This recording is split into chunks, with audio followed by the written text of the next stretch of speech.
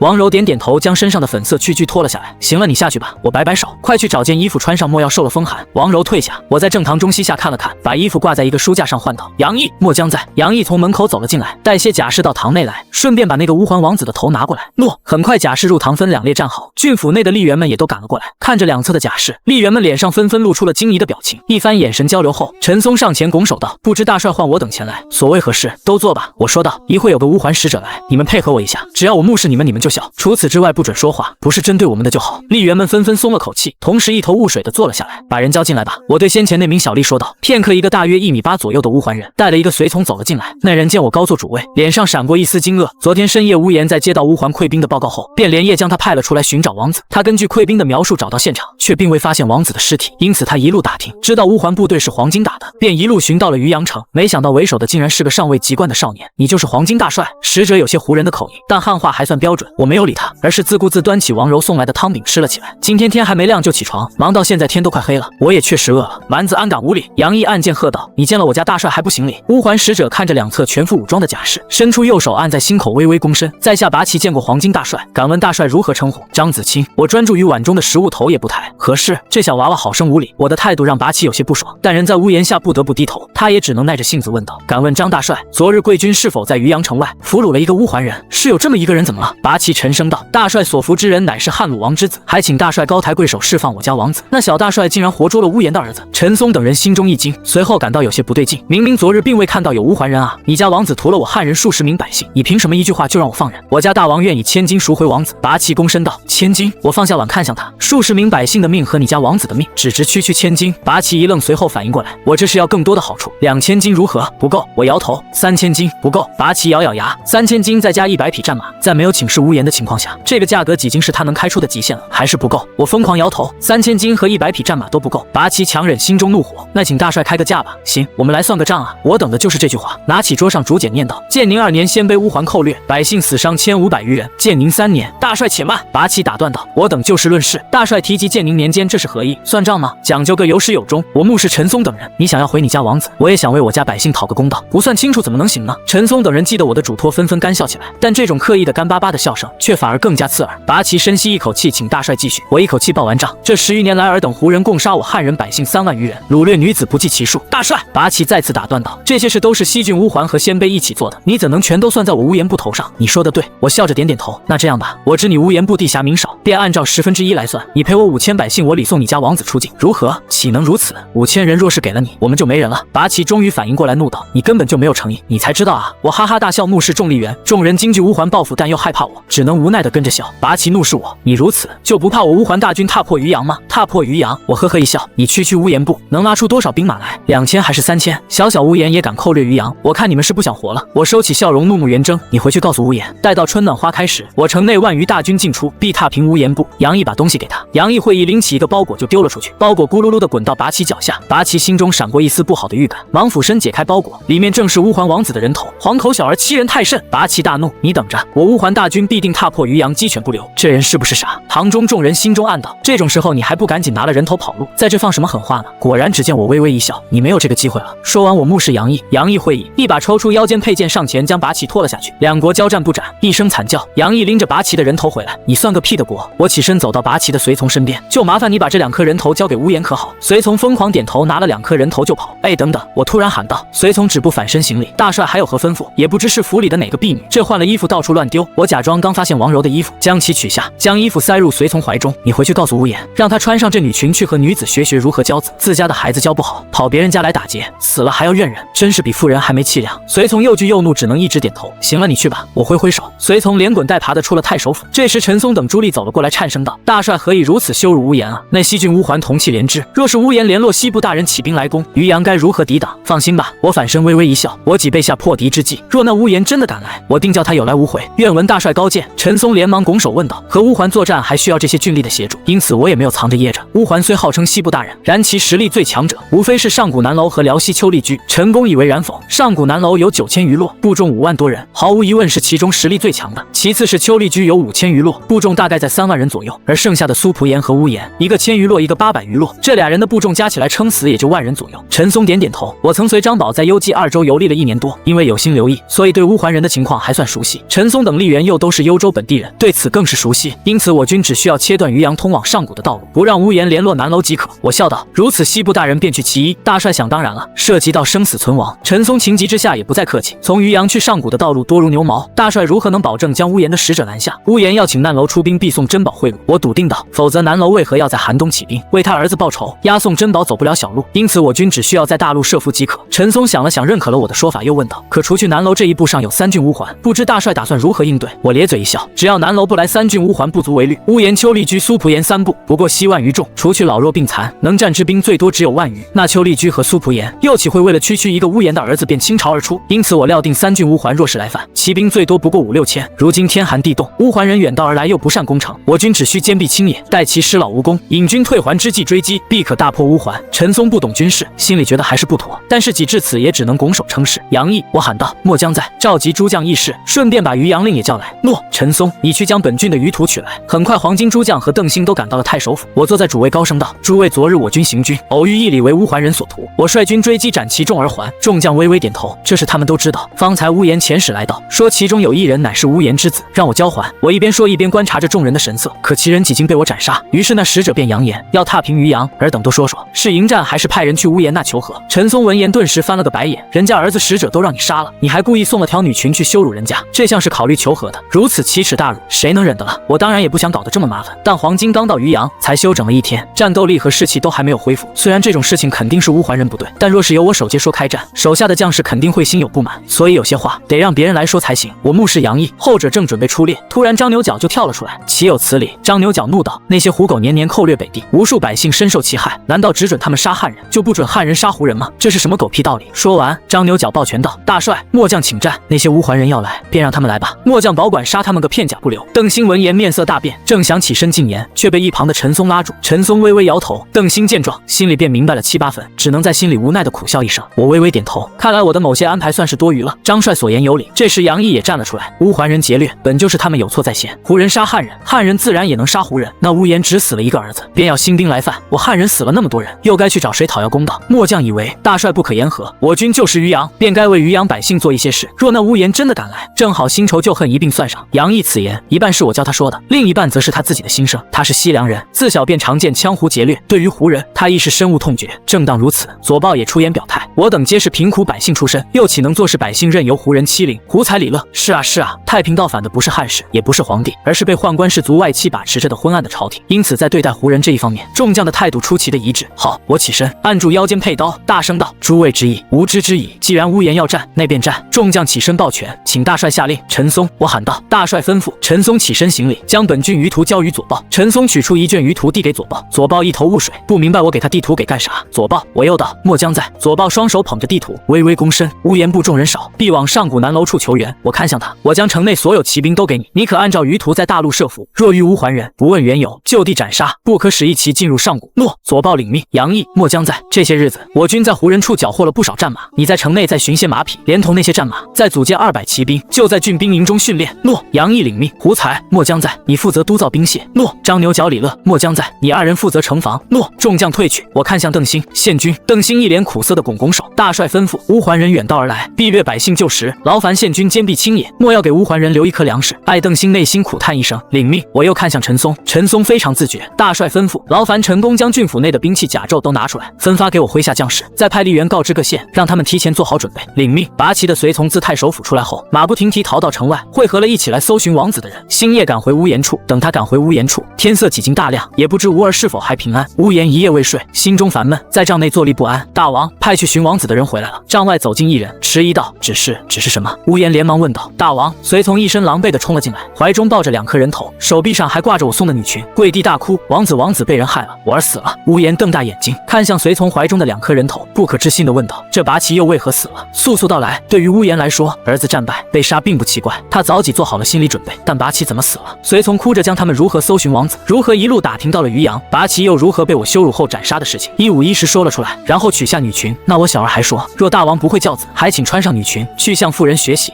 乌延浑身颤抖，突然两眼一黑，晕了过去。大王，随从连忙上前，又是掐人中，又是拍胸口，才让乌延顺过气来。我小儿欺人太甚。乌延喘着粗气，速去召各部首领前来，我要攻打渔阳。很快，各部首领纷纷来到。在听完随从的讲述后，众人无不愤慨：你杀了人家儿子就算了，毕竟你是胜利者，有权处置俘虏。乌桓人天生崇拜强者，你能打赢，你牛逼，我们服气。杀使者也算了，毕竟从古至今这种事情并不罕见。可你不仅杀了人，还送来女装羞辱，这就太过分了。大王，下令吧，只要你一声令下，部落勇士愿随你赴汤蹈火，踏平渔阳。对，大王，下令吧。各部首领纷纷喊道。且慢，这时一位略微年长的部落首领开口说道：大王，不知那渔阳城内有多少兵马，可曾探明？乌延经他提醒，脑子也冷静了。